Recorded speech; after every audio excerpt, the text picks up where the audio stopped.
Salut à tous, c'est Gladys, j'espère que vous allez bien. Aujourd'hui je vous retrouve dans une nouvelle vidéo pour vous présenter les parutions livresques du mois de novembre que j'ai sélectionnées. Alors comme toujours, ces vidéos sont loin d'être exhaustives, elles comprennent uniquement les livres qui me tentent et du coup il y en a très peu en novembre et c'est pas plus mal parce que ça fera du bien à ma pile à lire. Alors on va commencer tout de suite avec tout ce qui est fantasy et fantastique. Dans ces genres-là, j'ai retenu Tiziris, donc le premier tome de la saga d'Alexiane de Lys, qui sortira chez Plume Blanche le 1er novembre, mais qui paraîtra également en livre audio chez Audible au même moment, et potentiellement que je craquerai pour le livre audio parce que j'adore avoir des livres audio en français. Je crois que c'est ce que je consomme le plus en livre audio et du coup, sachant que j'ai écouté les Ailes d'Émeraude en livre audio, donc de la même autrice, je pense que je craquerai aussi pour Tiziris. Ici, c'est une histoire dans laquelle on va suivre un monde où le monde végétal se retourne contre la population humaine. Tout cela a commencé avec l'arrivée des écommerces sur Terre et en fait, ces envahisseurs ont créé un lien particulier avec la faune et la flore et depuis,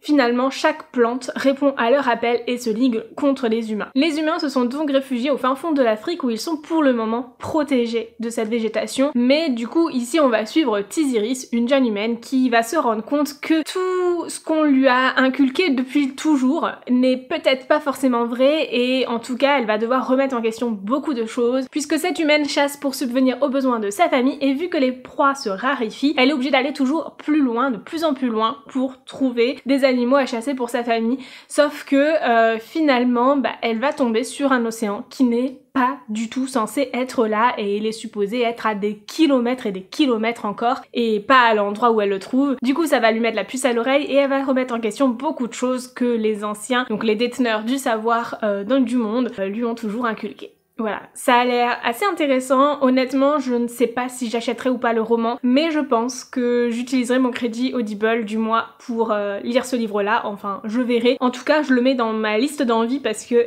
il me tente beaucoup. Ensuite, j'ai noté donc chez Big Bang le 2 novembre la sortie de Forgery of Roses de Jessica S. Olson, qui est un livre de fantasy gothique qui me tente énormément. C'est un genre que j'ai pas lu depuis très longtemps. Je crois depuis Les Larmes Rouges ou quelque chose comme ça. Je pense que ça devait être le dernier que j'ai lu dans ce genre-là. Bref, ça me tente énormément puisqu'ici on va mêler la magie, les meurtres et la romance. Et voilà, j'adore ça.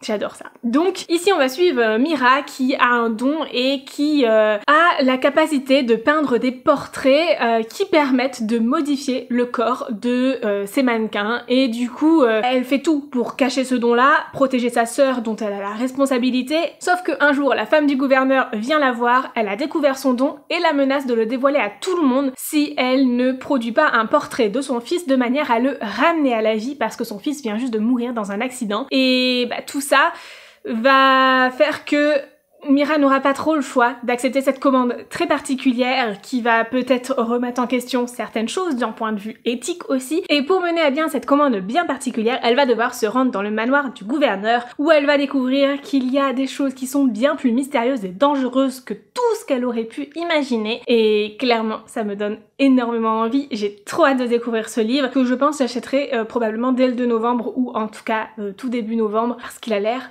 génial. Dans le même genre, on continue avec Le Manoir de Lake's Edge, donc de Linda Clipston, qui sortira chez Hugo dans la collection Stardust le 3 novembre. On est vraiment aussi dans de la fantasy gothique avec de la romance et un mélange de monstres et de magie noire. Ça a l'air trop cool. Ici on y suit Violetta et son frère. Son frère a un don particulier puisqu'il peut parler aux créatures obscures. Cependant, ces deux jeunes gens sont maltraités par leur belle-mère depuis toujours, jusqu'au jour où ils décident de s'échapper de chez eux pour se rendre et retrouver refuge dans le château de Lake's Edge, un château d'un jeune homme ténébreux et très mystérieux que justement on appelle le monstre de Lake's Edge. Alors il s'agit ici de Rohan, un jeune homme qui est accusé d'avoir noyé toute sa famille lorsqu'il était enfant. Cependant, lorsque Violetta apprend à le connaître, elle se rend compte qu'il est bien plus profond et torturé et complexe que tout ce qu'elle aurait pu imaginer et surtout elle se rend compte aussi qu'il existe une forme de magie noire qui règne sur les eaux du lac, que son frère et elle sont sûrement liés à tout ça et du coup pour sauver son frère et en même temps Rohan, Violetta va devoir affronter des vérités terrifiantes par rapport à son histoire et par rapport à son lien à ce lieu très particulier et